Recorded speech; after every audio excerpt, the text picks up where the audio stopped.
आज के इस डाउट क्लियरिंग सेशन की वीडियो में आप सभी का स्वागत है और बहुत ही इंपॉर्टेंट डाउट्स को हम कवर करने वाले हैं, जैसे मे यू सक्सीड।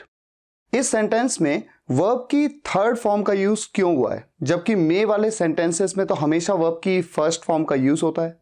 कैन का यूज सेंटेंसेस में सकता है के सेंस में किया जाता है, तो फिर कैन बी का यूज हो सकता है के सेंस में क्यों नहीं किया जाता। यू लेट मी गो इस सेंटेंस को तीन अलग अलग तरीकों से पैसिव वॉइस में क्यों बनाया जाता है, इसके पीछे क्या कारण है। या फिर टू सी, ये एक इन्फिनेटिव फॉर्म है, लेकिन अलग अलग सेंटेंसेस में ये नाउन इन्फिनेटिव, एडजेक्टिवल इन्फिनेटिव या एडवर्बियल इन्फिनेटिव की तरह क्यों पहचाना जाता है। आज के इस वीडियो में हम इन डाउट्स को पूरी तरह से क्लियर करने वाले हैं। बहुत ही नॉलेजेबल वीडियो आपके लिए होगी, तो ध्यान से वीडियो का एंड तक देखिएगा। आइए शुरुआत करते हैं। सबसे पहला डाउट लेते हैं। एक स्टूडेंट ने पूछा कि सर मे यू सक्सीड, भगवान करे आप सफल हो जाओ, इस सेंटेंस का मतलब है मे यू सक्सीड। यहां पर वर्ब की थर्ड फॉर्म का यूज क्यों हो रहा है, वर्ब की थर्ड फॉर्म का यूज क्यों हो रहा है, जबकि मे वाले सेंटेंसेस में जहां पर मे से शुरुआत होती है और हम किसी के लिए कुछ विश करते हैं, जैसे इन सभी सेंटेंसेस में may you get a good job, भगवान करे आपको एक अच्छी जॉब मिल जाए, यहां पर गेट ये वर्ब की फर्स्ट फॉर्म है। May you find the solution to this problem, भगवान करे उसे इस प्रॉब्लम का सॉल्यूशन मिल जाए, ये वर्ब की फर्स्ट फॉर्म है। मे राकेश अर्न हैंडसम सैलरी, भगवान करे कि राकेश को अच्छी सैलरी कमाए, वो कमाने को अर्न कहते हैं। ये तीनों ही वर्ब की फर्स्ट फॉर्म है, तो फिर यहां पर वर्ब की थर्ड फॉर्म का यूज क्यों हो रहा है। और जिस स्टूडेंट ने ये कमेंट किया, कम से कम 23 लाइक्स अब तक उस पे थे और कई स्टूडेंट्स ने कहा कि ये कंफ्यूजन हमें भी है। तो आइए समझते हैं कि ऐसा क्यों हो रहा है। ऐसा इसलिए हो रहा है क्योंकि आपको ये लग रहा है कि यहां पर ईडी आया, ये वर्ब की थर्ड फॉर्म है, जबकि ये वर्ब की थर्ड फॉर्म नहीं है। क्यों नहीं है? ये जो वर्ड है सक्सीड, इस वर्ड का मतलब होता है सफल होना, ठीक है। ये वर्ब की फर्स्ट फॉर्म है। इसकी तीन फॉर्म्स कौन कौन सी होती हैं, मैं लिख लेता हूं। पहली फॉर्म होती है सक्सीड, सेकंड फॉर्म सक्सीडेड, ये लगा ईडी, और थर्ड फॉर्म भी होती है सक्सीडेड। यानी कि ये इसकी फर्स्ट फॉर्म है। ये तो कंफ्यूजन है आपका कि ये थर्ड फॉर्म है, क्योंकि यहां पर ईडी लगा है तो आपको ये कंफ्यूजन हो रहा है। तो हमेशा ध्यान रखिए, मे वाले सेंटेंसेस में जहां पर किसी के लिए कुछ विश की जाती है, हमेशा वर्ब की फर्स्ट फॉर्म आती है। ये भी वर्ब की फर्स्ट फॉर्म ही है, और इस वर्ब का मतलब होता है सफल होना, ठीक है। तो पहला डाउट मुझे उम्मीद है क्लियर हो गया है। अब हम मूव करते हैं हमारे दूसरे डाउट पे। बहुत से स्टूडेंट्स ने वीडियोस के कमेंट्स में या मुझे ईमेल पे पूछा है कि सकता है के लिए हम कैन का यूज करते हैं, जैसे वो जा सकता है ही कैन गो, मैं आ सकता हूं आई कैन कम, आप मुझसे बात कर सकते हैं you can talk to me, है ना, कैन का यूज करते हैं हम। तो हो सकता है, इसके लिए होना, होने के लिए कैन बी, हम हो सकता है के लिए कैन बी का यूज क्यों नहीं करते। जैसे कि he can be at home, वो घर पर हो सकता है। It can be an issue, ये एक इश्यू हो सकता है। इन दैट स्टेट, उस राज्य में। तो इन दोनों जगह पर हम कैन क्यों नहीं कह सकते, कैन बी क्यों नहीं कह सकते, ये है क्वेश्चन।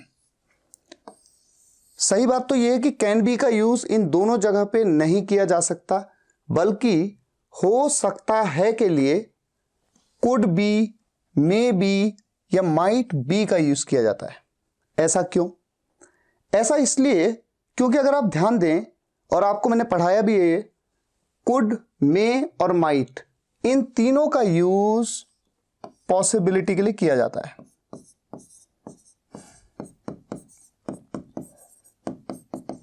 पॉसिबिलिटी के लिए, ठीक है।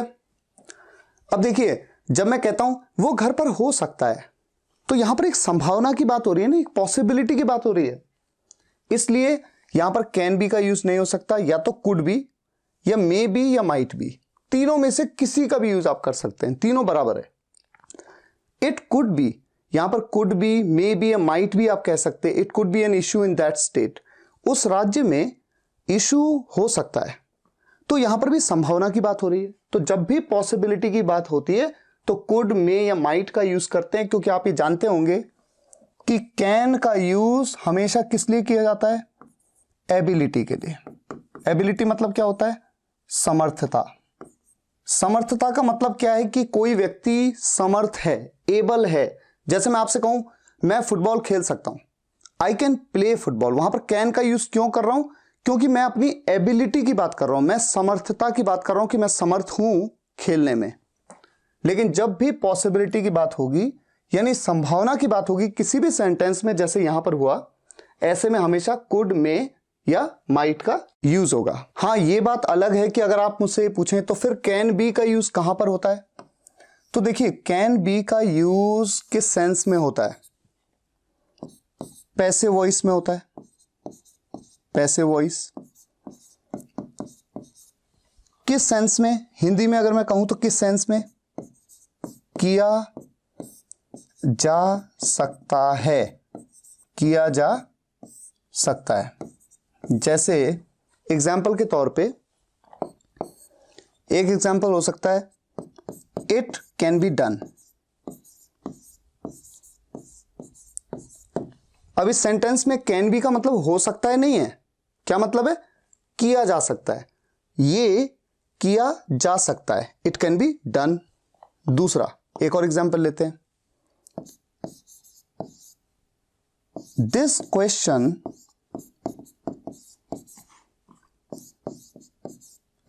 Can be solved. ये क्वेश्चन, यहां पर मैं दिस कर देता हूं, this question can be solved, ये क्वेश्चन सॉल्व किया जा सकता है। तो ये पैसिव वॉइस का सेंटेंस है, और आप जानते हैं कैन के पैसिव में आप क्या ऐड कर देते हैं, बी। कैन के पैसिव में बी, उसके बाद वर्ब की थर्ड फॉर्म आ जाती है। इस तरह से सेंटेंस को बनाया जाता है, और कैन बी का सेंस यहां पर निकलता है किया जा सकता है। तो मुझे उम्मीद है आपको ये क्लियर हो गया कि जब भी किसी सेंटेंस में हो सकता है ऐसा आपको कहने की जरूरत हो, तो आपको could be, may be, might be का यूज करना पड़ेगा। अब हम बात करते हैं हमारे तीसरे डाउट की। आपके सामने 3 सेंटेंस हैं, आप मुझे जाने दो, आप मुझे जाने देते हो, और आपने मुझे जाने दिया। ठीक है, 3 सेंटेंस। अब इन तीनों सेंटेंसेस को पहले हम इंग्लिश में बना लेते हैं कि कैसे इंग्लिश में इन्हें बोला जाएगा या लिखा जाएगा। जरा सोचिए, आप मुझे जाने दो, मुझे जाने दो, लेट मी गो, मुझे खेलने दो, लेट मी प्ले, मुझे पढ़ने दो, लेट मी रीड, मुझे देखने दो, लेट मी सी, यही होता है ना। तो मुझे जाने दो, लेट मी गो, आप मुझे जाने दो, यू लेट मी गो। ये हो गया क्लियर, ठीक है। कैसा सेंटेंस है, इंपेरेटिव सेंटेंस है, हम सब जानते हैं, लिख भी देता हूं ताकि आपको क्लियर रहे। इंपेरेटिव सेंटेंस, आप मुझे जाने देते हो, तातेती के साथ है, हैं, हो, हूं, प्रेजेंट इंडेफिनिट टेंस का सेंटेंस है। सब्जेक्ट है आप, क्योंकि काम कौन करने देता है, आप देते हो। सबसे पहले सब्जेक्ट यू, उसके बाद वर्ब की फर्स्ट फॉर्म।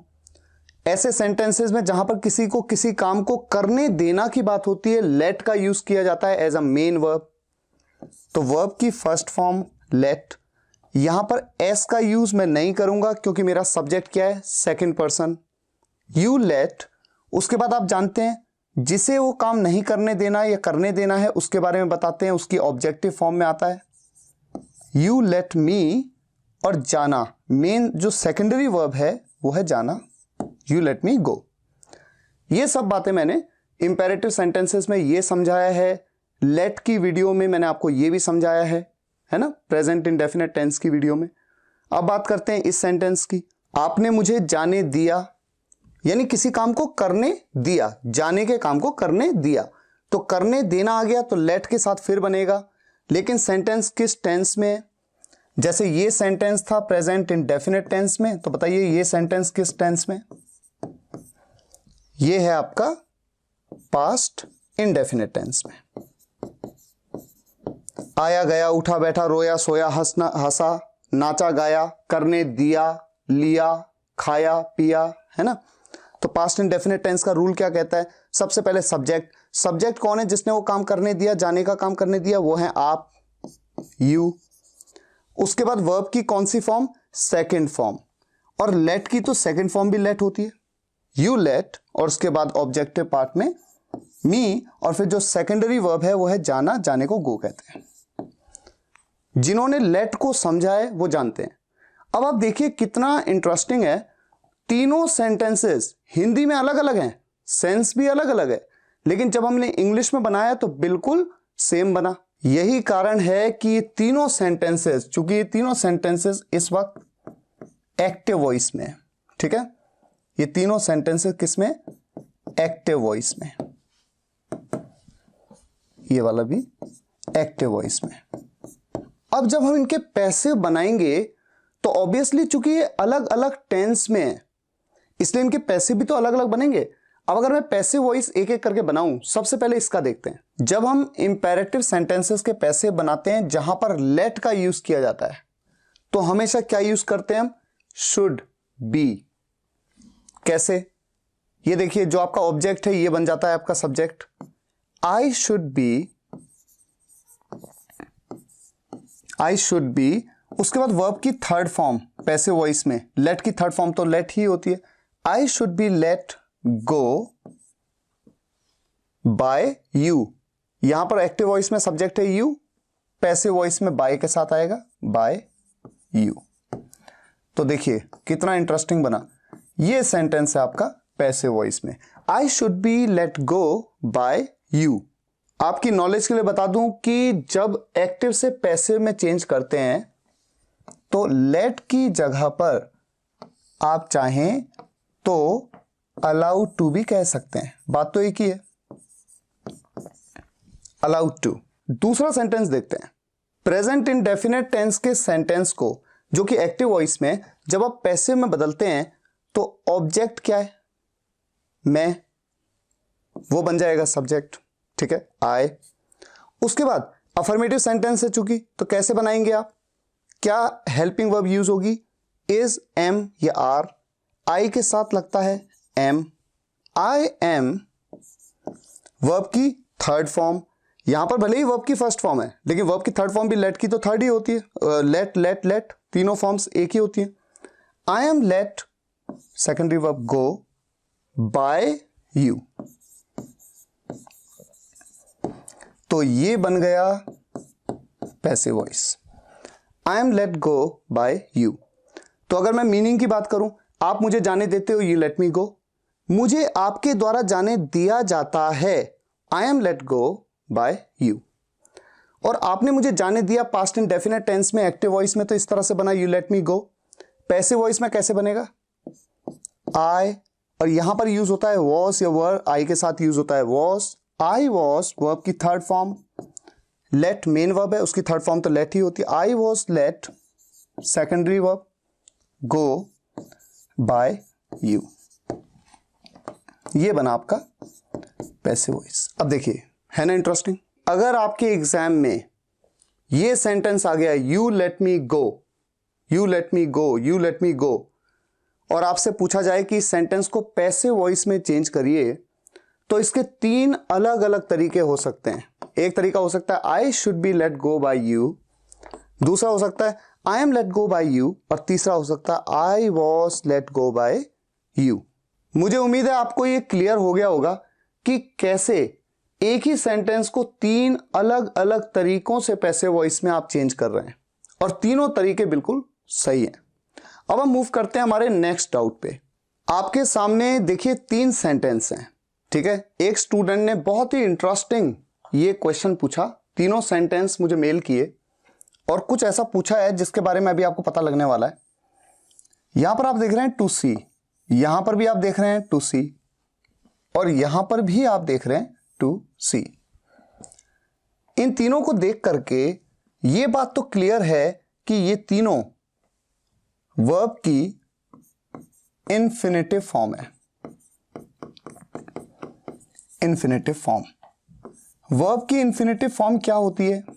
जब हम टू प्लस कोई भी वर्ब लेते हैं तो इंफिनिटिव फॉर्म है, टू के साथ में वर्ब की फर्स्ट फॉर्म आ रही है, इंफिनिटिव फॉर्म है, ये तो अंडरस्टूड है। लेकिन उस स्टूडेंट ने क्या पूछा है कि सर ये बता सकते हैं आप कि इन तीनों सेंटेंसेस में कहां पर टू सी एक नाउन इंफिनिटिव है या एडजेक्टिवल इंफिनिटिव है या फिर एडवर्बियल इंफिनिटिव है? बहुत ही इंटरेस्टिंग क्वेश्चन है। तो मैं चाहूंगा कि आप इस बात को ढंग से समझें। पहले इसको लेते हैं, इसको समझें। आप जब ऐसा कहते हैं, कभी आपने सेंटेंस अगर मैं कुछ बना लूं, आई लव राहुल, मैं राहुल को बहुत पसंद करता हूं, तो यहां पर राहुल क्या है? ये क्या है? ये एक नाउन है, ठीक है। अगर मैं कहूं आई लव बुक्स, ये बुक्स, ये क्या है? क्या है ये भी नाउन है। अच्छा, अगर मैं कहूं आई लव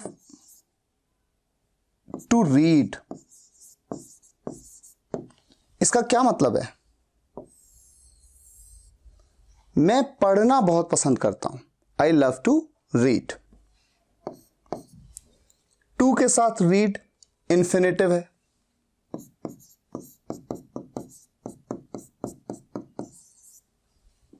या फिर आई लव टू रीड की जगह पे आप रीडिंग भी कह सकते हैं। अगर आपने वीडियो देखी है जेरंड, इंफिनिटिव और पार्टिसिपल्स की, तो आपको ये पता होगा कि टू के साथ वर्ब की फर्स्ट फॉर्म इंफिनिटिव फॉर्म है, जबकि वर्ब के साथ आईएनजी लग गया, ये कैसी फॉर्म है? ये क्या है? जेरंड। अच्छा, ये वर्ब के साथ टू लग के या वर्ब के साथ आईएनजी लग करके ये इंफिनिटिव या जेरंड हैं, पर अल्टीमेटली ये नाउन की तरह ही तो एक्ट करते हैं। जेरंड का मतलब क्या होता है? जेरंड का खुद का मतलब है क्रियावाचक संज्ञा, यानी ऐसा नाउन या ऐसी संज्ञा, इंफिनिटिव हो चाहे जेरंड, जिनमें क्रिया हो यानी वर्ब हो। अगर उसके साथ आईएनजी लगा दिया तो मैं उसे जेरंड कह देता हूं, अगर उससे पहले टू लगा दिया तो मैं उसे इंफिनिटिव कह देता हूं, लेकिन कुल मिलाकर है क्या? नाउन। इसलिए अगर आप मुझसे पूछें तो मैं कहूंगा कि टू सी इस सेंटेंस में क्या है? Noun infinitive.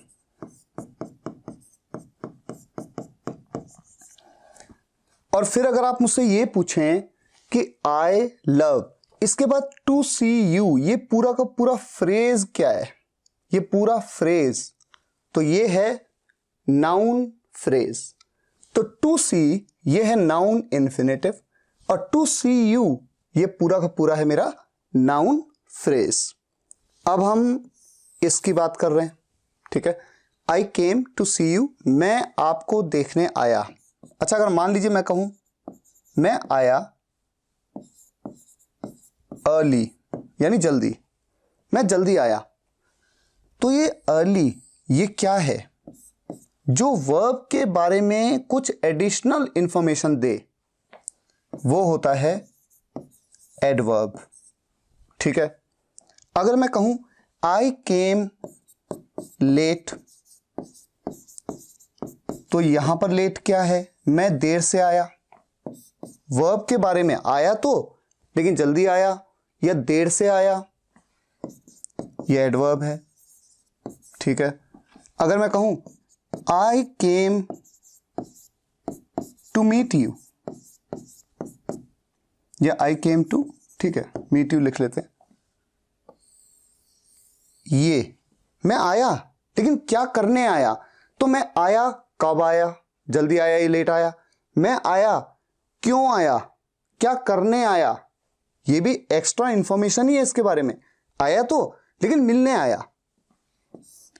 तो ये टू मीट, ये भी क्या है, एडवर्ब। तो ये जो टू सी है, मैं आया आपको देखने। अगर आप मुझसे पूछें कि ये कैसा इंफिनिटिव है, इंफिनिटिव तो है, कैसा इंफिनिटिव है, तो मैं क्या कहूंगा, एडवर्बियल इंफिनिटिव।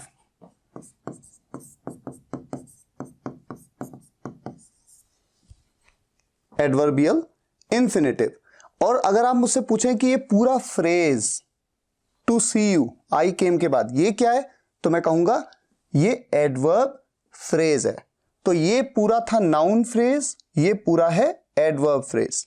तो आप देख रहे हैं सेम वर्ड्स का कॉम्बिनेशन है टू सी, लेकिन यहां पर ये नाउन इंफिनिटिव है, यहां पर ये एडवर्बियल इंफिनिटिव है। और अब हम आ जाते हैं तीसरे सेंटेंस पे। आई हैव, मेरे पास है, बिनोकुलर्स, बिनोकुलर्स मतलब दूरबीन, मेरे पास दूरबीन है, क्या करने के लिए, टू सी, देखने के लिए, डिस्टेंट ऑब्जेक्ट्स, डिस्टेंट मतलब दूर के ऑब्जेक्ट्स को देखने के लिए मेरे पास बिनोकुलर्स है। बिनोकुलर्स ये क्या है, बिनोकुलर्स मतलब दूरबीन, ठीक है, किसी चीज का नाम है, तो ये एक नाउन है। और ये जो मेरे पास है, इसका काम क्या है, इसके बारे में कुछ एक्स्ट्रा इंफॉर्मेशन दी गई है। इसका क्या काम है, इसकी मदद से मैं क्या करूंगा, देखूंगा। तो देखने के लिए नाउन बिनोकुलर्स का यूज हो रहा है। तो नाउन के बारे में जो एडिशनल इंफॉर्मेशन देता है वो वर्ड या वो फ्रेज, वो क्या कहलाता है, वो कहलाता है एडजेक्टिव। और इसीलिए टू सी यहां पर क्या है, एडजेक्टिवल इंफिनिटिव।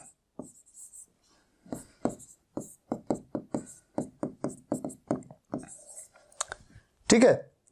और अगर फिर आप मुझसे पूछें कि टू सी डिस्टेंट ऑब्जेक्ट्स, ये पूरा क्या है, तो ये है एडजेक्टिव फ्रेज। एग्जाम्पल के तौर पे अगर मैं एक सेंटेंस लिख लूं, आई हैड, मेरे पास था एक पेन, टू राइट, लिखने के लिए, मेरे पास एक पेन था लिखने के लिए। अब इस सेंटेंस में आप देख सकते हैं आई, ये तो प्रोनाउन है, हैड पास था के लिए हैड, ये सेंटेंस की मेन वर्ब है क्योंकि एक सिंपल सेंटेंस है पास्ट की कैटेगरी टू का, जिसके बारे में सिंपल सेंटेंसेस के वीडियो में बताया मैंने आपको। ये आर्टिकल है, ए एन, ये द, पेन ये एक नाउन है। मेरे पास एक पेन था, टू राइट, इस पेन से क्या काम करना था, लिखना, यानी इस पेन के बारे में एडिशनल इंफॉर्मेशन दी, टू राइट। तो पेन के बारे में एडिशनल इंफॉर्मेशन देने वाला ये वर्ड या ये वर्ड जो इन्फिनेटिव फॉर्म है, ये क्या है, एडजेक्टिव है। तो चूंकि ये इन्फिनेटिव है तो मैं कह देता हूं कि ये एडजेक्टिवल इन्फिनेटिव है। मुझे उम्मीद है आज के डाउट्स आपको क्लियर हुए होंगे, और आपके भी मन में कुछ डाउट्स हो तो इस वीडियो के कमेंट्स में आप जरूर लिखिएगा।